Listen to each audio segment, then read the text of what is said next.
आइए आज 2014 का सेट फर्स्ट देखते हैं, यूपी बोर्ड इंटरमीडिएट इंग्लिश का 2014 का पहला सेट देखते हैं।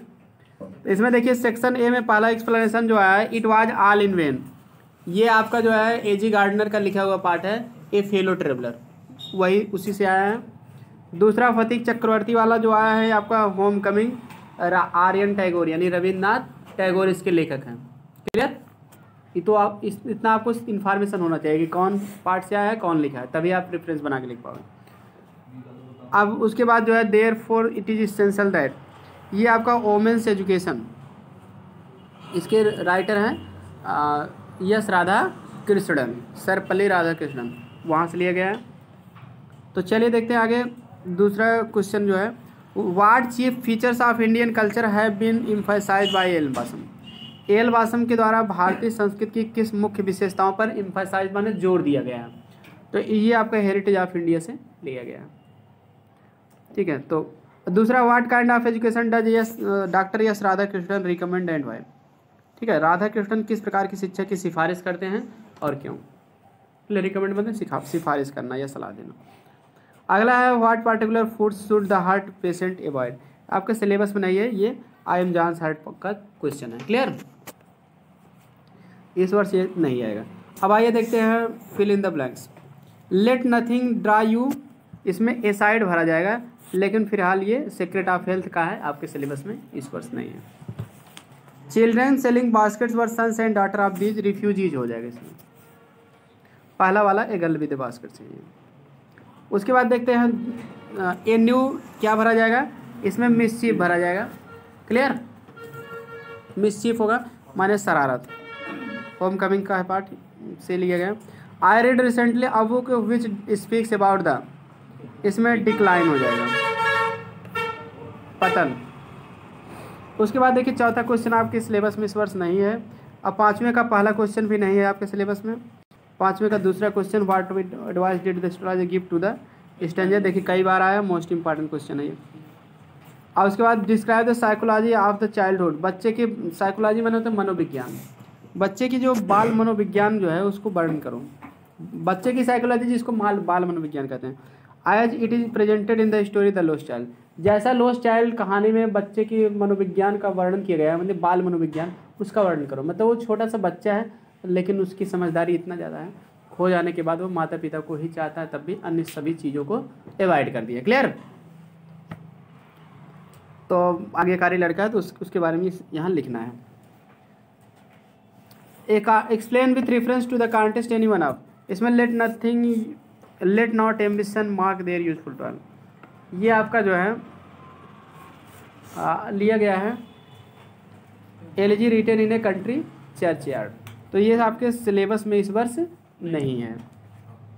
अगला है out of day and night, ये आपका ए लेमेंट से लिया गया है, इसके कवि हैं पीबी शैली, ये बिल्कुल आपके सिलेबस में है। इसके बाद who God death and let early पे करेक्टर ऑफ हैप्पी लाइफ से है, जिसके कवि हैं सर हेनरी वाटन। क्लियर? उसके बाद सेंट्रल आइडिया तो आप जान ही रहे हो, इसमें से तीसरी वाली सेंट्रल आइडिया आप मत याद करना, सिलेबस में नहीं है, लव एल्डेमसन्स मर्सी। क्लियर? बाकी आपको फिगर ऑफ स्पीच में कोई चेंजिंग नहीं हुआ, 3 में से एक आपको लिखना है, 2 एग्जाम्पल देना है। अब आगे देखते हैं सेक्शन बी। ठीक है, तो सेक्शन ए हम बता दें कौन कहाँ से आया है, इसमें से सब आपको नोट्स में मिल जाएंगे। काफ़ी कुछ वीडियो भी अपलोड हैं, जो वीडियो नहीं अपलोड है वो आपको जल्द से जल्द बोर्ड परीक्षा से पहले सब वीडियो पूरी हो जाएंगी। ठीक है, तो आप सेक्शन ए का भी आपको मिल जाएगा। क्लियर? जो नहीं अपलोडेड है आप चैनल सब्सक्राइब करके घंटी दबाए रहिए, बिल्कुल आपको मिलेगी। देखते हैं सेक्शन बी। तो the teacher said to the student why have you come so late today, तो इनडायरेक्ट बनाओ, सेड टू का क्या हो जाएगा, आस्क्ड हो जाएगा। स्टूडेंट के बाद वाई का वाई ही रहेगा, फिर यू का जो है आपको करना है, नहीं स्टूडेंट तो एक ही है ना, यस तो नहीं जुड़ा है तो ही हो जाएगा, वाई ही और हैव का हो जाएगा हैड। ठीक है, वाई ही हैड, ठीक है ना। और कम का आप गान में गो होता है तो थर्ड फॉर्म यहाँ गान हो जाएगा। क्लियर? सो लेट, लेट का लेट ही रहेगा, टुडे का हो जाएगा that day, that day. The teacher asked the patient why he had gone so late that day. Clear. अगला, the mother said to her daughter, said to का क्या हो जाएगा, यहाँ जो है फॉरवर्ड कर दो या तो एडवाइज भी कर सकते हो आप।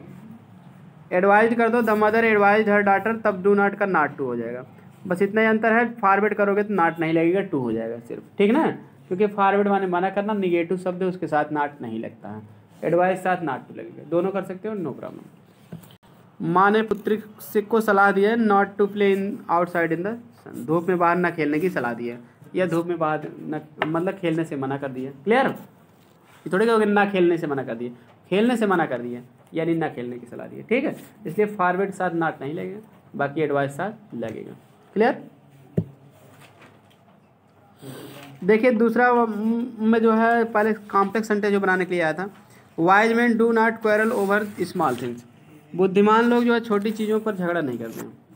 तो सीधे सीधे आप पूरा लिखते चले जाइए, wise man do not quarrel over the things, ये स्मॉल अभी रहने दीजिए, ओवर द थिंग्स लिख दीजिए, उसके बाद विच लिख दीजिए, उसके बाद लिखना पड़ेगा आपको आर, तब स्मॉल हो जाएगा। Wise man do not quarrel over the things which are small, बुद्धिमान लोग उन चीज़ों के ऊपर झगड़ा नहीं करते हैं जो छोटी होती हैं। क्लियर। क्योंकि देखिए ये एक ही सेंटेंस है दोनों, इसका आपको विस्तार करके कॉम्प्लेक्स और ठीक है बनाना है, दूसरे वाले का सिंपल बनाना है। ऐसे आपको प्रैक्टिस साइज एक्सीलेंट में कराए गए हैं। क्लियर कि ये एक ही वाक्य रहेगा तब उसको कैसे हम बनाएंगे, ठीक। अलग अलग का भी कराया गया प्रैक्टिस, इसका भी इसलिए कराया गया था, ठीक। Having finished his work he went home, sorry हम तो आंसर डायरेक्ट बोल दिए, तो आप कोई बात नहीं, आप लिख लीजिए ही फिनिश्ड की जगह लिख दो आप having finished, having finished his work, उसके बाद एंड की जगह काम लगा दो, फिर उसके बाद ही लिख दो ही वेंट होम, क्योंकि सिंपल सेंटेंस बनाया ना, तो ही finished his work and home, वो अपना काम पूरा किया और घर चला गया। अब इसको तो एंड से जोड़ दिएगा, दो वर्ब है तो कंपाउंड माना जाएगा, इसको सिंपल बनाना पड़ेगा, दो वाक्य लगा लो, he finished his work he went home, ऐसे लगा लो, तब उसके बाद आप जोड़ो having finished his work he went home. समझ में आ गया ना। इस तरह से आपको करना पड़ेगा। कोई भी वाक्य अगर जैसे एक वाक्य है उसको कॉम्प्लेक्स, कंपाउंड, सिंपल कुछ भी कहा जाए, ना समझ में आए तो उसमें ये सोचो कि दो बातें क्या हो सकती है, तो उसके दो वाक्य आप बना लो अलग करके, एनालिसिस करके, उसके बाद उसको फिर सिंथेसिस कर दो, आराम से आपका कभी गलत नहीं होगा। आगे है ट्रांसफॉर्मेशन है, इनटू इन अफर्मेटिव बनाना आपको। He did not fail to see me, वह मुझे देखने से चूक नहीं किया, फेल में असफल होना, चूक करना, तो कहने का मतलब वो अफर्मेटिव कर दो, वह मुझे देखा था, मतलब ट्रांसफॉर्मेशन करना अर्थ वही रहना चाहिए, ही सा मी कर दो बस, और कुछ नहीं करना है। सक्सीडेड ऑक्सीडेड नहीं होगा, इसका सीधे सीधे नियम है कम, ठीक है ना। तो डिड नॉट फेल टू के साथ फर्स्ट फॉर्म वही किया जाता है जो वर्ब रहता है, अलग से वर्ब नहीं लिखना। क्लियर। तो he did not fail to see me मतलब वह ही सा मी बस हो गया, वह मुझे देखा था या मुझसे मिला था, क्या नाम, ठीक है। सक्सीडेड करोगे तो डिड नॉट फेल टू का मतलब ही नहीं रह जाएगा, ही सक्सीडेड टू सी मी, वह मुझे देखने में सफल हुआ, करने कर सकते हो, कोई दिक्कत नहीं। ही सा मी, लेकिन अकॉर्डिंग टू बुक जो है आपको इसका ऐसे आंसर मिलेगा, ही सा मी। क्लियर। ही सा द ताज है, वह क्या है, तो he did not fail to see the Taj, ऐसे बनाया गया ना, बस वही जान लो, बेटर आंसर वही है, ठीक है, जिसमें कोई कन्फ्यूजन नहीं है। ही गेव मी ए रूपी। क्लियर। तो पैसू वैस इसको बनाना है, तो देखिए दो तरीके से है, आप चाहे तो कह दो a rupee was given to me by me, a rupee was given to me by him, ये तरीका है। या फिर दूसरा तरीका भी कह सकते हो, आई वाज गिवन ए रूपी बाय हिम, यह भी कर सकते हो। क्लियर। दूसरा भी तरीका से आई वाज गिवन ए रूपी बाय हिम। क्लियर हो गया। तो चलिए जब क्लियर हो गया तो आगे बढ़ जाते हैं। अब हम चले आते हैं डी पर। अब यहाँ डी में आपको कुछ करेक्ट करने के लिए सेंटेंस दिए गए हैं, तो जो कि सिंटैक्स से आए हैं, तो चलिए करेक्ट कर लेते हैं हम लोग। This is the best of the two, यह दो में अधिक अच्छा है। तो सीधी सी बात है, दो लोगों की तुलना सुपरलेटिव में नहीं की जा सकती है। क्लियर। दो लोगों के लिए हम कंपैरेटिव डिग्री का प्रयोग करते हैं, इसलिए बेटर को आपको हटा के क्या करना है, बेस्ट कर देना, बाकी आपको कुछ नहीं करना है। हाँ, बेस्ट को हटा के आपको करना है क्या, बेटर कर देना है। क्लियर, बेटर कर दो, बाकी सब सही है। द रहेगा बेटर के पहले, ये ना सोचना गलत है, क्योंकि ग्रामर का नियम है ऑफ द टू अगर रहेगा कंपैरेटिव डिग्री में ऑफ द टू, तो कंपैरेटिव डिग्री के पहले भी द लगता है। क्लियर, ये सही है, बिल्कुल सही है, केवल बेस्ट का बेटर कर दो बस। क्लियर। दूसरा, मोहन इज ए माइजर मैन, तो सीधी सी बात है, इसमें मैन हटा दो। मोहन इज, अगर ए माइजर कर दियो कि मोहन एक कंजूस है, कंजूस का मतलब हो गया कंजूस आदमी, तो मोहन नाम अगर उसका दे दिया गया तो वो आदमी है, जानवर नहीं है कि आपको मैन लिख के स्पष्ट करना पड़ेगा। क्लियर, मोहन इज, मोहन नाम लिख दिए तो मैन लिखने के बाद में जरूरत नहीं है। माइजर लिख दिए, मोहन लिख दिया, मोहन कंजूस है, कहने मतलब मैन कंजूस आदमी, ऐसा नहीं कहना। क्लियर, माइजर मीन्स हो गया कंजूस आदमी। क्लियर, आप मैन काट दो। दूसरा है Indus is a long river in Punjab, तो ध्यान देना इंडस माने क्या होता है, सिंधु नदी, ठीक है ना। अभी आपको ट्रांसलेशन में भी इंडस आएगा। क्लियर, सिंधु की अंग्रेजी लिखना पड़ेगा। तो इंडस जब सिंधु नदी का नाम है, सीधी सी बात इसके पहले क्या लगेगा, दा लगेगा, क्योंकि नदी के नाम से पहले दा लगता है। और सीधी सी बात है पंजाब के पहले भी दा लगेगा। पंजाब 5 नदियों का क्षेत्र है, पंचधन आप बराबर पंजाब, यानी 5 नदियों, आप मिस पानी, जहाँ से 5 नदियों का पानी बहे उसे पंजाब कहते हैं। क्लियर, तो अगर ऐसा क्षेत्र बताओगे तो सीधी सी बात है दा लगेगा। क्लियर, तो हर राज्य के पहले नहीं लगता, लेकिन पंजाब के पहले दा लगता है, यूएसए के पहले लगता है, संयुक्त राज्य अमेरिका, वहाँ के पहले दा लगता है। ये दोनों इंपॉर्टेंट प्लेस हैं और दोनों परीक्षा में आते हैं। क्लियर, इसको आप याद कर लेना, पंजाब के पहले दा लगा देना, यूएसए कहीं आ जाएगा तो यूएसए के पहले भी दा लगेगा, या United States of America. Clear, इन दोनों स्थान से पहले दा लगा देना, बाकी सभी जगह मत लगाना। क्लियर, देखिए अब देखिए आगे, he has no any book, उसके पास कोई किताब नहीं है, तो यहाँ एनी हटा दो, क्योंकि नो मीन्स होता है not any, no equal to not any, तो नो में एनी रहता है, तो इसलिए अलग से एनी लिखना बेवकूफ़ी है। क्लियर, अगला है he is ill since Sunday, वह रविवार से बीमार है, तो सीधी बात है इज हटा के आपको क्या करना पड़ेगा, has been, she has been ill since Sunday. Clear, ऐसे करना पड़ेगा, इज हटा के हैज बीन कर दो, बाकी सब सही है, क्योंकि परफेक्ट या परफेक्ट कॉन्टिन्यूअस में ही सिंस फार का प्रयोग होता है, इज के साथ नहीं। Clear,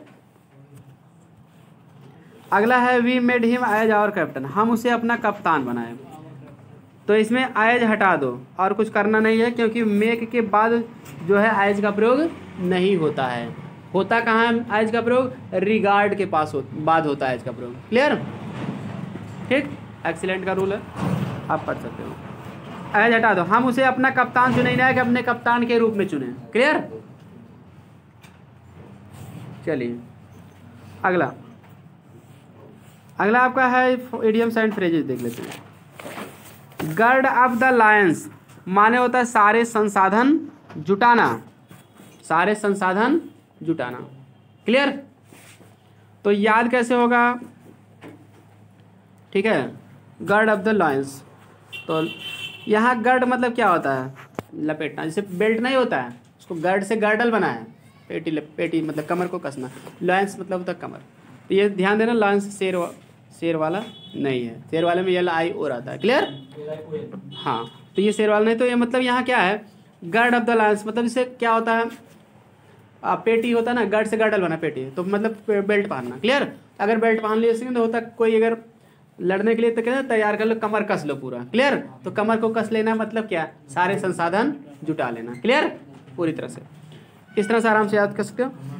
in black and white, black and white माने क्या होता है, लिखित रूप में, तो ये बहुत आराम से याद हो जाए, ब्लैक माने काला, व्हाइट माने सफ़ेद। अब पन्ना आपका क्या रहता है, सफ़ेद हो जाता है, अब उसमें काली स्याही से अगर कुछ लिख दिया जाता तो लिखित रूप में हो जाता ना, सीधी बात है। क्लियर, वहाँ से ट्रिक बना लो, व्हाइट पन्ने पे ब्लैक से लिखा जाता है तो लिखित रूप में हो जाता है, बात खत्म।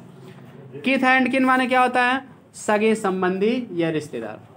ठीक है, किथ माने संबंधी हो भाई करता है, किन माने भी होता तो सगे संबंधी यानी रिश्तेदार, बहुत सरल है। आउट हेरोल्ड, हेरोल्ड माने क्या होता है, सीमा, सीमा पार कर जाना। आउट हेरोल्ड माने क्या होता है, हेरोड माने सीमा है, हेरोड माने तो सीमा ही होता है, तो सीमा सीमा, हेरोड हेरोड, सीमा सीमा। अबाउट माने क्या, बाहर, सीमा के बाहर चले जाओगे यानी सीमा को क्या कर दोगे, पार कर दोगे। बात सही हुई। ट्रू टू वंस साल्ट माने क्या होता है, वफादार होना, वफादार होना। अब साल्ट माने क्या होता है, याद कैसे होगा, नमक होता है। तो अब कहते कहा सुना, किसी का नमक खाएंगे तो उसके प्रति हराम हो जाएंगे, मतलब नमक हलाल ही नहीं करेंगे, नमक खाए हैं तो उसके प्रति वफादार रहेंगे। भाई मालिक, नौकर कहता मालिक आपका नमक खाया हूँ, आपके प्रति हमेशा वफादार रहूँगा। तो इसलिए किसी के नमक के लिए सच्चा होना यानी कि वफादार होना। ट्रू माने सच्चा या वफादार, बात एक ही, क्लियर। चलिए देखिए, तो जिसका खाना खाओ उसके साथ नमक हराम ही ना करो, नमक खाए हो तो वफादार रहो। तो चलिए, पहला गार्ड ऑफ द लाइन्स, सारे संसाधन जुटाना, सारे संसाधन जुटाना।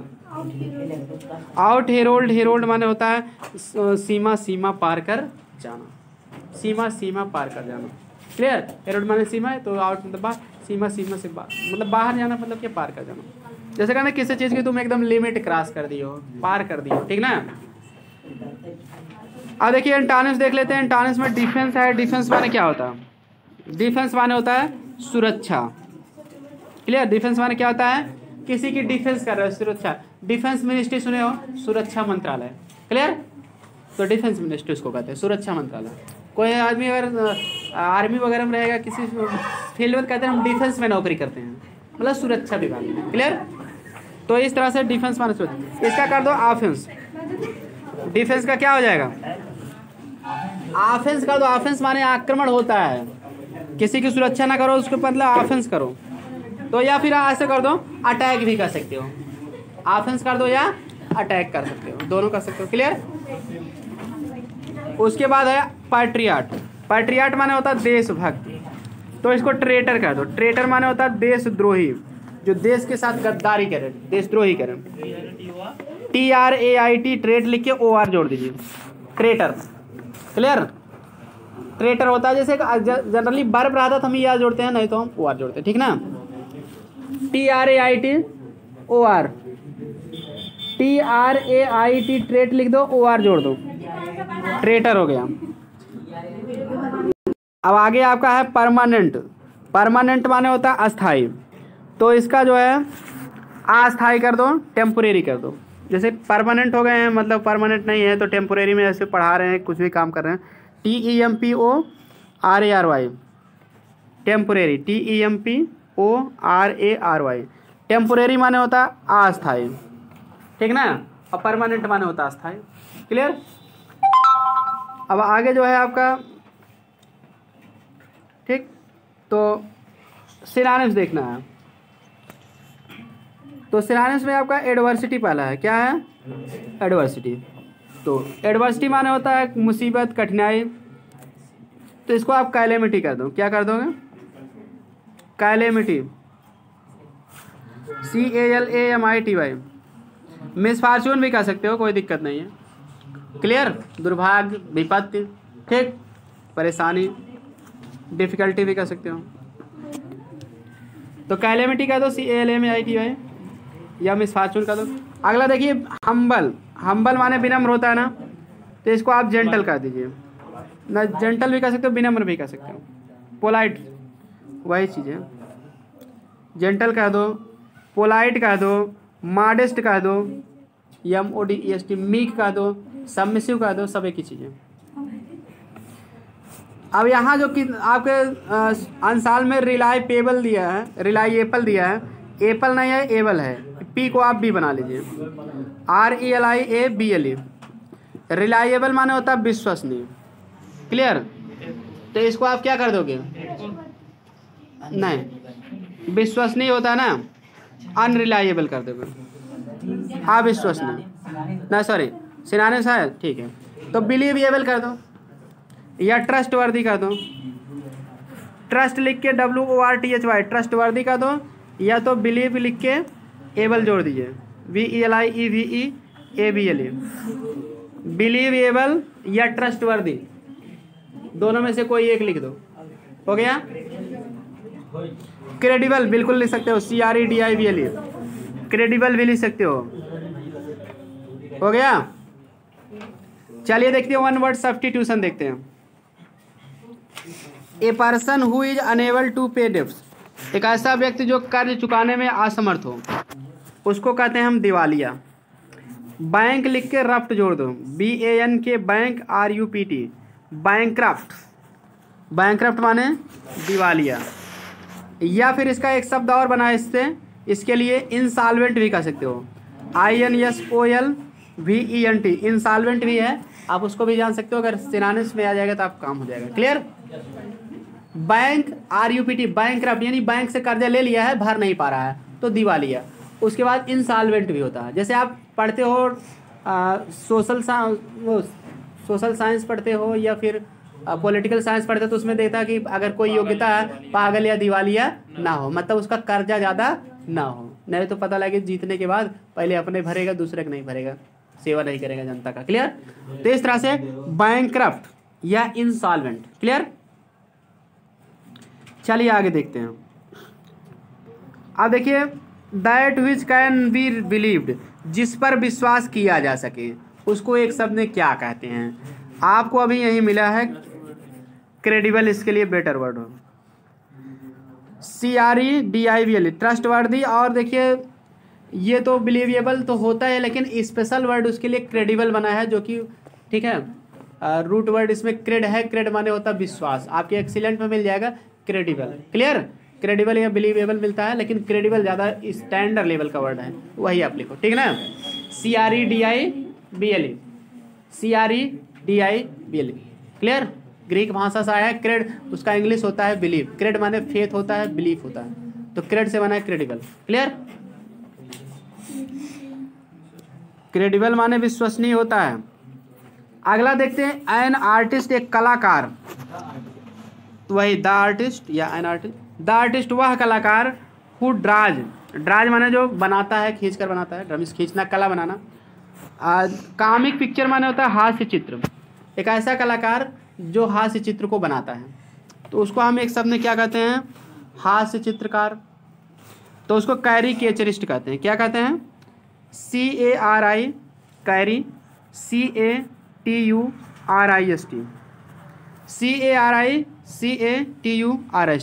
कैरिकेचरिस्ट। क्लियर। कैरिकेचरिस्ट माने होता है हास्य कलाकार, या आप इसको कार्टूनिस्ट भी कह सकते हो। क्या कह सकते हो, कार्टूनिस्ट। कहीं कहीं आपको कार्टूनिस्ट भी इसका वन वर्ड मिल जाता है। क्लियर। अगर आप कंपटीशन देने गए हो तो कैरिकेचरिस्ट नहीं रहेगा तो कार्टूनिस्ट हो जाएगा। क्लियर। जैसे कार्टून की तरह जो चित्र नहीं बनाते, न्यूज़पेपर में देखते हो विराट कोहली का, मोदी का, कभी कभी ऐसे कार्टून टाइप के जो चित्र बना देता है, तो जो उसको बनाया रहता है उसको हम कैरिकेचरिस्ट कहते हैं या कार्टूनिस्ट कहते हैं। क्लियर। वो कैरिकेचरिस्ट माने हास्य चित्रकार। क्लियर। तो चलिए देखते हैं अगला है होमोफोन्स। देख लीजिए, दोनों शब्द में डिफरेंस आपको बताना है। पहला है कम्प्लीमेंट। कम्प्लीमेंट माने होता है पूरक। तो ऐसे कम्प्लीमेंट जैसे वर्ग के बाद पूरक कम्प्लीमेंट आता है, जैसे ही इज अ टीचर, तो ये टीचर कम्प्लीमेंट है। तो अब देखिए कम्प्लीमेंट एक और शब्द है, उसमें आई है, उसका अर्थ क्या होता है, शुभकामनाएं। हाँ कहते हैं please convey my compliments to your father, अपने पिताजी से मेरी तरफ से शुभकामनाएं बोल देना, या सम्मान भी होता है। क्लियर। प्रशंसा सूचक शब्द होता है। ठीक ना। शुभकामनाएं। क्लियर। अब देखिए आगे शुभकामना, तारीफ, प्रशंसा, ये सब होता है। क्लियर। तो फिर आज की वीडियो में इतना ही। आपको अब आगे ट्रांसलेशन कल बताएंगे, और मिलते हैं नेक्स्ट वीडियो में। वीडियो पसंद आए तो लाइक, सब्सक्राइब और शेयर करें। Thanks for watching this video.